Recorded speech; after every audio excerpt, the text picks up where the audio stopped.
I'm going to do another little video on some other stuff that I've been coming across as I go through old boxes that I'm moving and getting straightened out on. And I found some interesting ones. Let me start out with one that is real popular and everybody really seems to like this one. And it is of course the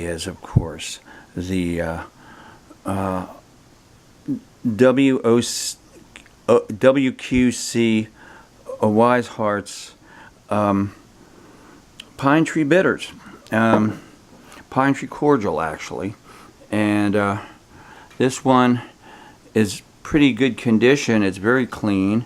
Got this one probably in a old house that was being torn down in Mount Holly, New Jersey. So this goes back a while, probably 1870s. And he was out of Philadelphia. He was a doctor, or was a doctor until he became a medicine or pharmacist. And he started way back in the 1860s, but after he died, his son took over, and when his son took over, well, of course, they put the trademark on it. So after 1876 or 75, somewhere in that area, this is when you see the trademark show up. Very popular bottle. Gets a good price when people want to buy it. Here's a pretty interesting bottle, and it is, of course, a Master Ink. And if you can see, it is Underwood ink. Now Underwood, interesting guy. I think he came from England, and he started in New Jersey. First he was a doctor. I think he studied medicine. And then eventually, I think this is a story that he started in New Jersey and started a paper and ink company, and went on from there.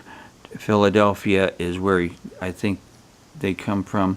This is an early 1880s Master Ink, and it's a pretty nice one. They don't come across that easy. Here's one.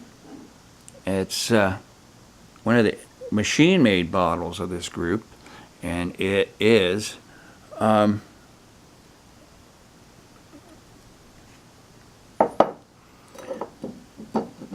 let's see, we could get the lettering pretty good here. Buckland and Company, and that is Chicago, and it is the well-known electric bitters.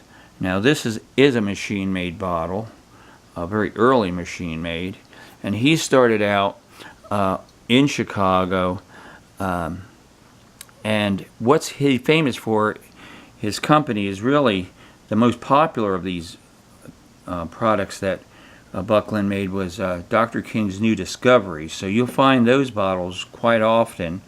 This one was popular also. Electric Bitters was a popular bottle, but unfortunately there are not too many around. This machine-made bottle lends me to think that there should be more about, but bottles made after the machine-made period seem to be in harder places to find them. Where I dig, you don't see too many. Here's a very famous John Bull sarsaparilla, extract of sarsaparilla. This is a John Bull from Kentucky. Now, Bull is a real person. John Bull was grew up in a small town and studied medicine. But then he, during the 1850s, he went into he started making up medicine. This is a Pownell bottle actually, and this one here is a little damaged, but I've not been able to find another one. So I dug this. He was the very last one at the bottom of an outhouse that I dug many years ago. They're sitting in the sand. And he survived all it except for the crack. But yeah, this bottle goes back easily to the 1860s, late 1860s. And people will sometimes mention how the seam should end. But if you look at this neck, I can try to make you see this. There, his seam will be pulled almost all the way up to the lip. And that was common when they blew in the mold and pulled it up. Sometimes that seam would still ride up. It's a faint one, but that doesn't mean that it was made after this time period, which is 1860, 1870s for sure. Now the other ones I found, this is a ponnel, little mustard, open ponnel. You can see that right there. Nothing on it, known as a puff rolled lip. Very common for these cheap bottles that were thrown out. Very cheap. But that is an interesting bottle because of the fact that it's very barreled. No embossing, unfortunately. Bound in San Francisco back in the day. You might come across these. This is a snuff bottle. This is Helmeta Mills. Well, it's in Helmeta Mill Tobacco and Snuff Company in, I think it's in Sayreville, New Jersey. This bottle is pretty old, goes back to the 1870s, and there was a lot of them dug up many years ago. The other ones are pretty local. Here's an Indian root beer. Indian root beer. They were contemporary with Charles Heyer. This one's out of Boston or Massachusetts. So this was a New England company, and this bottle goes back to the 1880s, 90s, all the way up to 1900.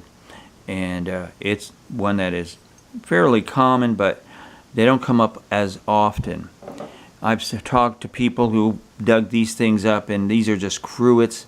The reason they're indented like this at the bottom, they sat in a tray next to the vinegar.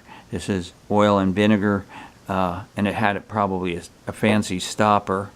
One right behind it is another old, this is a very cheap made bottle, but it's and it's ponnelled, and it is a probably capers of some sort, and there's no marking on it, but I'm sure that's what it was.